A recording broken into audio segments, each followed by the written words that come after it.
तो Israel Hamas युद्ध जो कि 7 अक्टूबर के हमले के तुरंत बाद शुरू हो गया था, उसे 1 महीने के भी 1 हफ्ता ऊपर हो चुका है। और इस युद्ध में अभी तक इजराइल को कोई बड़ी ब्रेक थ्रू कामयाबी नहीं मिली थी। मतलब ये बमबारी खूब कर रहे थे, खूब अपने टैंक इन्होंने गाजा में घुसा दिए थे, लेकिन कोई बड़ा हमास का कमांडर या इनका कोई बड़ा लीडर अभी तक ना तो पकड़ा गया था ना ही मारा गया था। लेकिन पिछले 24 घंटों के अंदर जो ब्रेक थ्रू कामयाबी इजराइल को मिली है, उसने तो इस युद्ध का पूरा रंग रूप ही पलटकर रख दिया है। और मैं इस वीडियो में आपको एक एक करके वो सारी कामयाबी बताऊंगा जो इजराइल ने पिछले 24 से 48 घंटों में हासिल करी है। दरअसल सबसे पहली और बड़ी कामयाबी इजराइल के लिए ये आ चुकी है कि पिछले 48 घंटों के अंदर हमास के 2 सबसे शक्तिशाली कमांडर, जिनमें से एक इजराइल के ऊपर जितने भी रॉकेट अटैक हो रहे थे उन्हें लीड कर रहा था, दूसरा जिसने 7 अक्टूबर का हमला लीड किया था, वे दोनों के दोनों कमांडर मारे जा चुके हैं। और इजराइल ने अब अपनी सारी सेना लगा दी है एक आदमी को पकड़ने में, जिसने इस पूरी साजिश को अंजाम दिया था, जिसका नाम था मोहम्मद दाइफ।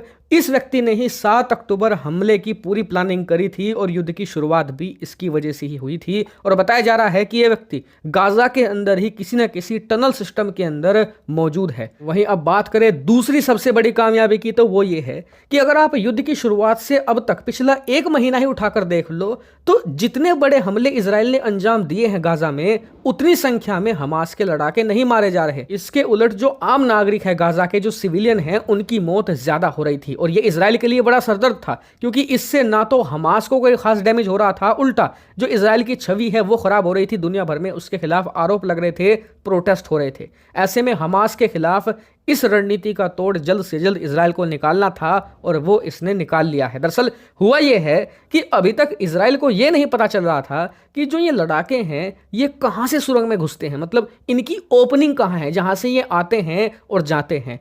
अब इजराइल को इसका पता चल चुका है। दरअसल ये सारी ओपनिंग थी गाजा के अंदर जो मस्जिदें थी वहां पर, और साथ ही हॉस्पिटल के अंदर, खास करके जो अल शिफा हॉस्पिटल है उसके जो नीचे है ना, इतना तगड़ा टनल सिस्टम मौजूद मिला है जहां पर उन्होंने पूरा हेडक्वार्टर बना रखा था। जी हां, हॉस्पिटल के नीचे सुरंगों के अंदर हमास का एक प्रॉपर हेडक्वार्टर था और उसे घेर कर नष्ट कर दिया गया है। उसके ऊपर आप एक उदाहरण देखिए कि किस प्रकार का टनल सिस्टम मिला है एक प्रोमिनेंट मस्जिद के अंदर गाजा में। और क्योंकि अब इजरायली सेना को इनकी ओपनिंग्स पता चल चुकी है इन पूरे के पूरे सुरंग सिस्टम की, तो इसकी मदद से ना सिर्फ इजरायली सेना इन सुरंगों को एक एक करके नष्ट कर रही है, बल्कि इसके अंदर छुपे बैठे हजारों की संख्या में हमास के लड़ाकों को भी चुन चुन कर मार रही है। और ये इजराइल के लिए एक बहुत ही ज्यादा बड़ी कामयाबी है। वहीं बात करें युद्ध की ओवरऑल सिचुएशन की, तो इस वक्त इजरायली टैंक गाजा के अंदर इतनी तबाही मचा रहे हैं कि पिछले 20 सालों के अंदर गाजा में जो भी इंफ्रास्ट्रक्चर खड़ा किया गया था,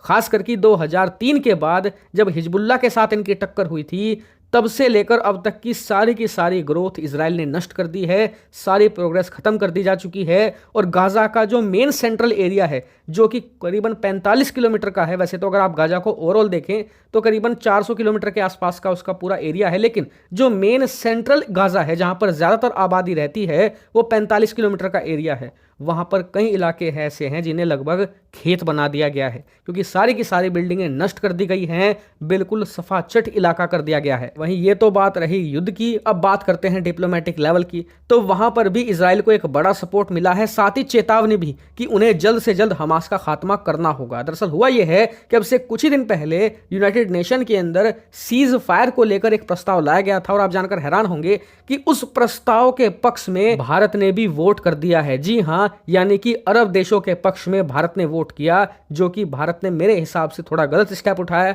यहां पर भारत एब्सटेन कर सकता था। वहीं बात करें इजराइल के लिए, तो सबसे अच्छी बात यह रही कि अमेरिका अब भी उसके साथ मजबूती से खड़ा है, और अमेरिका ने एक बार फिर से साफ किया है कि जब तक हमास का अंतिम लड़ाका भी नहीं मारा जाएगा तब तक कोई सीज फायर नहीं होगा, चाहे पूरी दुनिया क्यों ना आ जाए, अमेरिका इजराइल की मदद को पीछे नहीं हटेगा। अब ये इजराइल के लिए अच्छी बात तो है ही, साथ ही एक चेतावनी भी है, क्योंकि जैसे जैसे युद्ध आगे बढ़ रहा है अमेरिका के अंदर भी प्रोटेस्ट तेज हो रहे हैं। ऐसे में अमेरिकी सरकार पर भी दबाव पड़ रहा है, और इसीलिए अमेरिका इजराइल को साफ संकेत दे चुका है कि तुम्हें जो हथियार चाहिए लो, तुम्हें जो करना है गाजा में करो, लेकिन इस युद्ध को जल्द से जल्द रैप अप करो, लंबे समय तक इसे नहीं खींच